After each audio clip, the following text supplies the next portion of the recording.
So what does the departure of a second Quebec Party leader in as many months mean for the future of the province and the chances of maybe another referendum on Quebec sovereignty? Well, joining me now, Dimitri Soudas. He was the Director of Communications and a Quebec advisor to Prime Minister Stephen Harper, and Jonathan Kalles, who was a Quebec advisor to Prime Minister Justin Trudeau. It's good to see you both.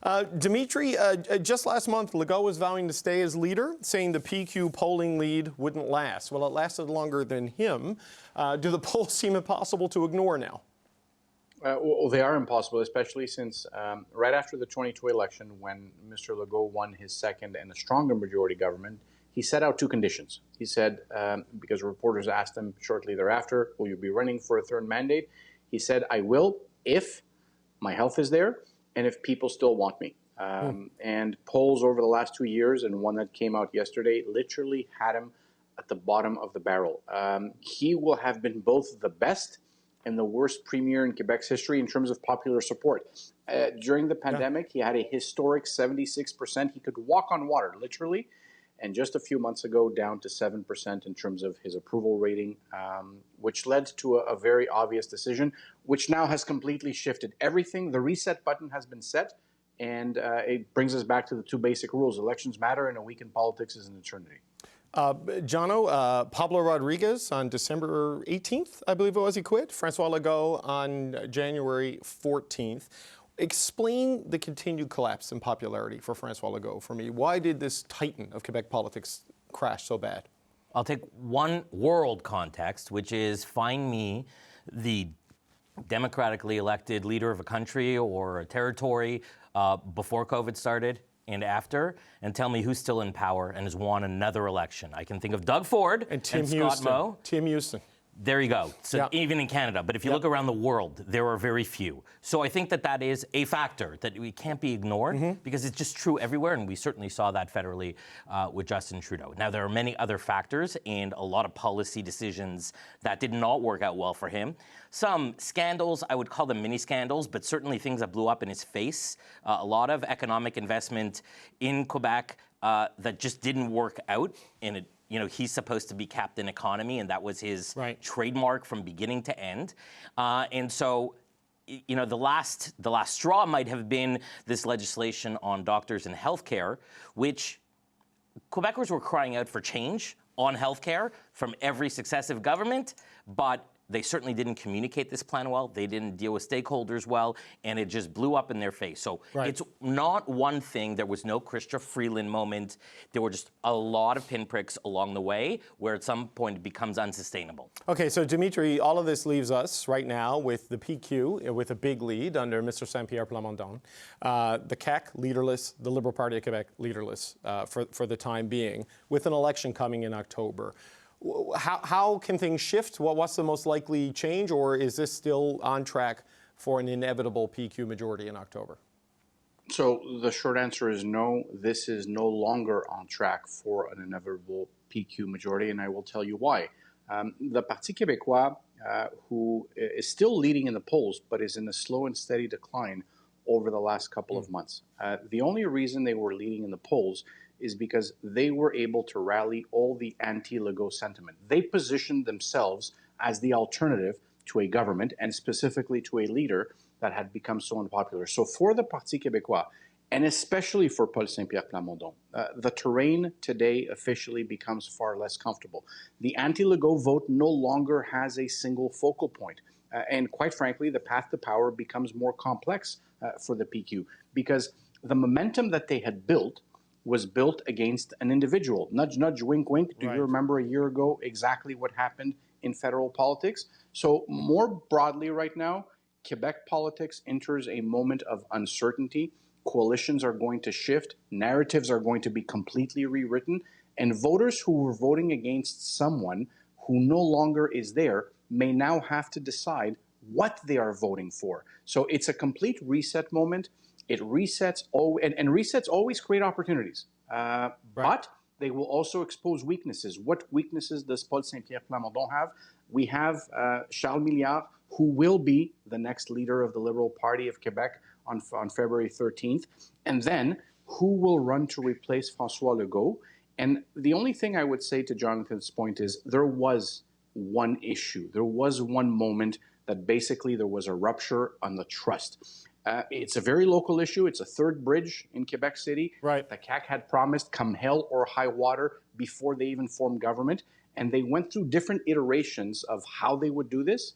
And then they said, you know what, we're backing off completely. And that sent a strong message, not only to Quebec City, but to Quebecers, that their promises were not worth the paper they were written on. So Quebecers stopped listening. Okay, that's interesting. And that third road, that becomes an issue in federal elections too, as people look for federal support for it from federal infrastructure money. But John, so, okay, the Quebec election Etch-a-Sketch has been shaken up, right? It's a blank screen if Dimitri's analysis is right. Does this favor a rejuvenated CAQ, or does this give an opportunity for your party, the Quebec Liberal Party, to become that agent of change? How do you view it? I mean, the question is there a Mark Carney sitting out there waiting to be, to swoop in? I don't think so, but, because we saw Mark Carney coming. In different iterations in 2025, in 2024, but we don't have anybody. There are names out there. There are names internal. There are names external. The Mario Dumont name. Or, for the CAQ, you're for talking the CAQ. about. And I see Dimitri nodding his head. I don't think that's happening, but you'll hear these names. You'll hear somebody from the banking sector, business sectors. I don't think that there is a savior. And I think that the interesting difference here is that because the offer of Saint-Pierre Plamondon, I agree with Dimitri, this was a lot of people parking votes in a poll against Legault, but not necessarily embracing all of what Saint-Pierre Plamondon like stood sovereignty for, which in is particular, we the want referendum. a referendum in a first mandate as soon as possible. The numbers for sovereignty just aren't there. So if that is going to be thrown in his face day in, day out, and he brings it up constantly, and every time that he brings it up with something really specific like a currency for Quebec, or some of these, kind of crazy attacks on Mark Miller and then the cultural industry, whenever he sort of goes overboard, which he's prone to do, he drops a couple points in the polls. All that suggests that there is, to Dimitri's point, definitely an alternative. Right. But again, who's the alternative? The best case scenario for the PQ, for them to actually pull this out, would be for a CAQ that has a little bit of a rejuvenation and gets itself back into the high teens, a Conservative Party that sits there too, and a Liberal Party that doesn't really pass 2021. If you have all these parties that would take the anti-separatist vote and they split it, that could be a victory and a majority victory for the PQ, but that's a big question mark. Right. So there's a lot to get to the math on election day between now and then. And so, Dimitri, like the push for a referendum becomes a core issue that you can run on, but also that you can be defined on by your opponents. When you look at the options here for the non-sovereignty parties, can a Quebec Liberal Party with a new leader, is that the main beneficiary from today, or is there a path for the CAQ under new management to bounce back? How do you view it?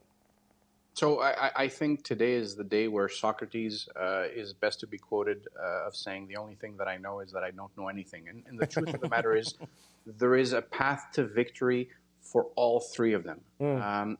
I also think that the spoiler in the next provincial campaign will be the Conservative Party of Quebec. They are in second place amongst Francophones. They are in second place in the greater Quebec City region. They are in second place throughout Quebec except for Montreal. So if the Conservative Party of Quebec, which right now, quite frankly, is polling better than the federal Conservative Party, which if you would have said this 5 or 6 years ago, the Conservative Party of Quebec was lower than the margin of error. So the other scenario, and we're talking scenarios here, we'll see closer to the election who's going to lead, is a potentially minority government, either CAQ or Liberal or PQ, with the Conservative Party of Quebec holding the balance of power. Who do they hurt? Dimitri, as a final point from you, because they're kind of a new player at this scale in Quebec provincial politics. Who do they steal from? The areas you mentioned, it sounds like it would take away from the PQ more than necessarily the Liberals and from the CAQ. Am I reading that right?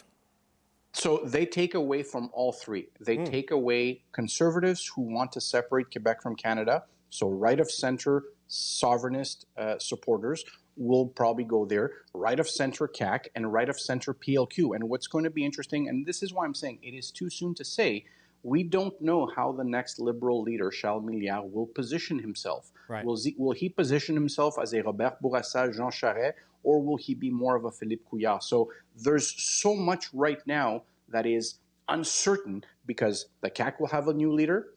The Liberal Party of Quebec will have a new leader who is untested, although he's gained some experience over the last 6 months because he finished in second place. So much uncertainty. The one thing that is certain is that it's not a foregone conclusion.